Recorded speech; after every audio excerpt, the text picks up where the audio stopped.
Maangas na naman pong bumanat si Kiko Barzaga sa administrasyon ni Ngiwi Jr. at inaakusahan niya ang mga ito, or at least si Ngiwi, na nagpasunog di umano sa DPWH. Mabuti walang preno ang bibig ni Congressman Kiko Barzaga. Bintang kung bintang ating. Pwede tong kasuhan ng ng libel, right? Or cyber libel ni na Marcos Jr. Kaya lang hindi pwede. Dahil bawal yun eh. Bawal na ang mga public officials ay gipitin ang mga kritiko nila. So dapat hindi nagpapasindak ang mga Pilipino. Nasa posisyon ang mga politikong ito, therefore, dapat handa sila sa batikos ng taong bayan. Correct? Kapag sinampahan nila ng kaso si Kiko Barzaga for accusing them na sila ang nagpasunog mga ating, anong gagawin nila? Eh di sasampahan nila ng ibang kaso or mag-uutos sila ng ibang magsasampa ng kaso. Pero ginigipit po talaga si Congressman Kiko Barzaga, lalo gumagawa to ng ingay, no? Every time na may kaganapan, meron siyang opinion, right? Plus nananawagan pa siya na mag-people power na nga ang mga Pilipino. Unfortunately, mukhang tinatamad na dahil nga napupulaan. Kiko Barzaga, first time yon, okay, yung Forbes Park. Pero kung ikaw ay dapat regular to, Kiko Barzaga, sana nakakarating sa'yo, di ba, yung mga ginawa namin before na every Friday, pabalik-balik dyan, sa, at least EDSA Shrine, ang tamang lugar. Doon naman talaga dati ang people power eh. Kasi yung inorganize ni Kiko Barzaga na rally sa Forbes Park, yung kanilang objective doon, or pinakagusto nilang mangyari is, mapasok yung Forbes Park. Of course, napaghandaan na kasi in-announce nga. In-announce si Kiko Barzaga, alas 10 ng gabi ha, doon, napunta tayo. Ang mga polis, ang dae. Pak! Hindi nag-succeed. So, kung sana ginagawa niyo itong regular, let's say every Friday o kaya every Sunday para walang masyadong traffic. Or maybe Saturday, kasi kapag Sunday ng gabi, may pasok kinabukasan, so baka mabawasan yung mga sasali. Pero inaabangan talaga si Kiko Barzaga no, kung ano yung kanyang gustong mangyari. So suportahan naman ng ng taong bayan na nakakabasa ng kanyang mga posts, hindi ba, o nakakabalita ng kanyang mga ginagawa. So again, kung gagawing regular ni Kiko Barzaga to, let's say every Friday nga, baka hindi magpasko at bagong taon ang pamilya ng mga Magna sa palasyo ng mga ahas. Tama? So sana po, no, tama ba mga kababayan, agree kayo? Huwag na magtampo si Kiko Barzaga kung napulaan yung kanyang people power rally at hindi nag-succeed nung first time. Gawin niya tong regular. Or maybe magtanong siya, 'di ba, sa pwedeng magbigay sa kanya ng advice. At sabi ko nga, baka kailangan niya ang tulong ng iba pang tao, okay?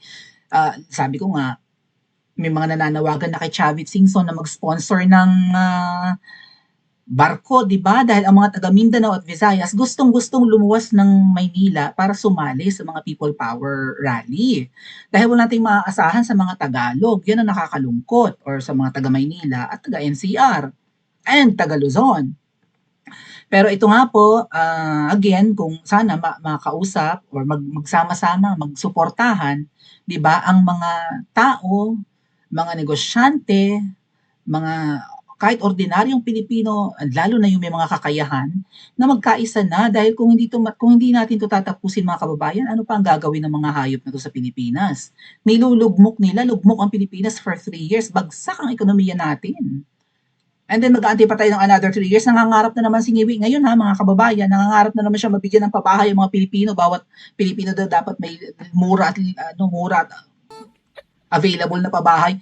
Ina mo, yung 1 million pabahay mo nga, ang ma-achieve mo lang parang 300,000 sa buong term mo. Baka mamaya, substandard pen, lit pa siguro, right?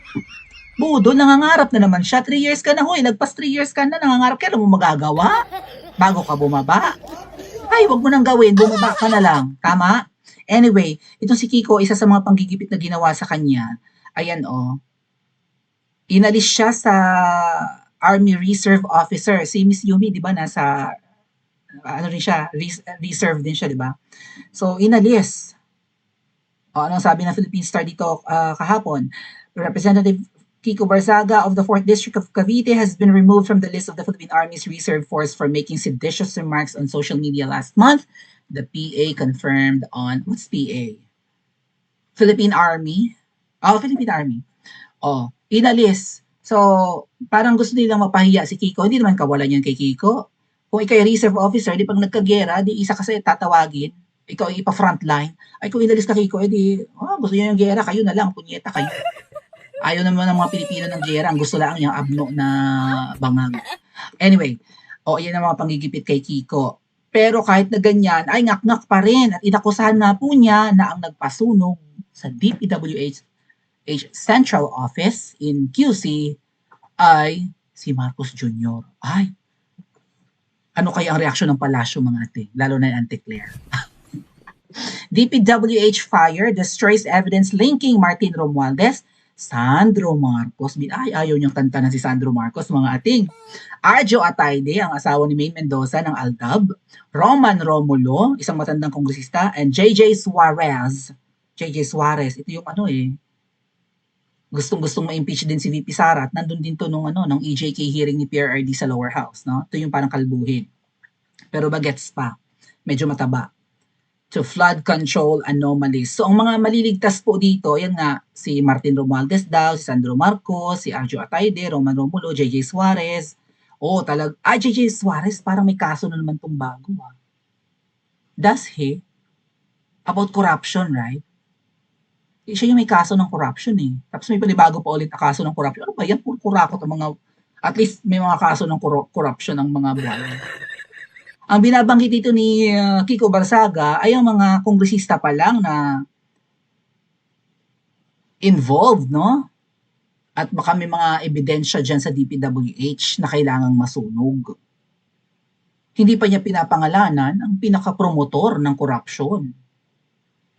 Mukhang ang babaeng ahas yan. Alalahanin nyo yung delivery ng mga mali-maleta doon sa Aguado Mansion na tapat ng Malacanang. Sabi ni Smoke Sariroque, meron daw yung tunnel. May lagusan, no? Although magkabila ang kalsada or magkatapatan niya, may daanan sa ilalim ng lupa. Ibang level. Hindi kaya doon dumaan ang pamilyang Marcos nung sinugod ang Malacanang ng mga rally, ng mga nag-rally noon, People Power. Di ba tumakas ang Malacanang ang pamilyang yan? Tapos in-exile sila papuntang Hawaii. Hindi kaya doon dumaan sa tunnel na yun. Kasi mga katakas, mga ating harap at likod. Sa likod, tumalon daw yung isang katulong, di ba, sa ilog. Ilog yun eh. Paano sila nakatakas? Baka dumaan nga sa tunnel. Alalahanin nyo, 21 years sila dyan, yung tatay, di ba? So kung ano-anong mga pinagagawa dyan. Ito nga si Butod, pag-upo na pag-upo, kung ano-anong renovation ang ginawa dyan, may mga pinatayong bahay, mga bahay pangarap, di ba? May mga ganun-ganon. Baka yung mga ginagawa nilang renovation, ano lang yan eh, decoy. Baka mamaya nagpapahukay na naman yan para may lagusan somewhere. Di ba? May option A, option B. Nabuking yung Aguado Mansion, dapat may iba pa tayong tunnel na dadaanan, malay natin. So pakinggan natin mga kababayan ang sinabi ni Kiko Barzaga. Maangas talaga no? Ayan, kasi nakakatuwa mga ate at kuya na hindi na lang tayo mangilan-ngilan. Lumakas din ang loob ng mga Pilipino na bumatikos after na nagsalita si VP Sara, di ba? Bumitiw si VP Sara as DepEd Secretary at nagkikriticize na kay Marcos Jr., hindi na siya miyembro ng cabinet ni Ngiwi. So nabuhayan ng mga Pilipino last year lang bumatikos si VP Sara eh. And ngayon dumarami na. Here comes Kiko Barzaga, here comes. At least Kiko na matina, hindi katulad ng Kiko Matching, di ba? And then, nagsasalita na rin po si former Governor Chavit Singson at sana dumami pa yung mga business groups, nagsasalita na rin about sa corruption ng administrasyon ng Ngiwi. So, sana po dumami talaga, no? At para lumakas din ang loob ng taong bayan. And also, ang inaantay natin, at sana maglakas loob sila, ang mga kasundaluhan, ang Philippine Army, ang men in uniform. Paano yung maglalakas loob mga kababayan? Ito binabatikos din ni Kiko Barzaga, ang men in uniform. Meron din silang ghost projects. Kaloko. Anyway, let's listen to Kiko Barzaga mga kababayan. My fellow citizens, President Marcos has set Quezon City's DPWH office on fire. Evidence that would lead to the imprisonment of Congressman Martin Romualdez, Sandro Marcos, Roman Romulo, Arjo Atayde, and JJ Suarez has been destroyed, and with it, the hope of the Filipino people in being given justice for all that was stolen from them. This action was not a mere accident, but a deliberate plan of Marcos and Romualdez to spare themselves from the anger of the people. The problem is, this action has only caused the Filipino people to become more angry. We are on the brink of civil war and economic collapse, and the burning building of DPWH may become the catalyst towards a violent revolution for justice. We hope it won't reach that point. God bless the Philippines. God bless the Filipino people. Ang sabi mga kababayan, ang pagkasunog daw ng DPWH ay dahil sa nagkaroon ng short circuit. Yung computer daw ang dahilan. Mga kababayan, sabi nga, at least sabi ni Elisef, and familiar naman dito ang mga familiar, di ba, sa internet and computer technology, na ang computer ay dinesign na mag-shutdown kung sumasablay ang power source. Meron din yung voltage regulator, yung AVR, na automatic na nagre-regulate ng kuryente kung malakas yung flow ng yung biglang, 'di ba, yung surge ng power or mag-brownout. Meron ding backup kind of a backup battery or generator yung ibang mga computer systems. So, paanong nasunog ang isang computer kaya nasunog ang DPWH? At saka mga kababayan, ang alam ko kapag ang sunog ay dahil sa kuryente, hindi yan napapatay ng tubig. Kaya nga may mga fire extinguisher Kasi kung tubig alone, tapos gawa ng kuryente, pag binuhusan mo, baka lalong lumagablab. Depende kasi sa cause ng sunog. Okay? May mga sunog na hindi talaga naaapulan ng tubig lang. Katulad nga ng mga sunog na ginagawa kapag kuryente yung cause. Lalong magkaka-flow ng kuryente, baka lalong maraming dumiklap at lalong lumalaki ang sunog kapag tubig ang ginagamit. Kaya iba ang gamit talaga ay extinguisher. Ano po? So, pinagluloko tayo. So, nag-iisip ang taong bayan, sino ang nagpasunog niyan? Pwedeng mga politiko, pwedeng mga kongresista, pwedeng taga DPWH mismo, nasangkot sa anomalya ng flood control projects. Pero si Kiko, eto talaga, tinutukoy niya ang mastermind. Si Marcos Jr. daw ang nagpasunog ng DPWH. Well, sino ba ngayon ang nagpapatakbo ng Pilipinas? Sino ba ang nagre-reyna-reynahan? Kasi ang sabi, under desire raw yan. 'Di ba? At ang magaling sa at least designation ng trabaho or whatever, 'di ba sabi ni Liza yun, I'm very good at that. No, I'm very good at that. May ganun siya, 'di ba? At saka sa mag-asawang yan, sino ba naman ang may tinapos? Si Ngiwe, hindi naman nagpapakita ng diploma, mukhang undergrad. Plus tamad. Kita naman sa pangangatawan, parang lampa. Ang ginagawa lang, magturo na magturo. Magpapapicture at magturo na magturo kapag may pinupuntahang lugar. Ano ang hilig niya? Concert, party,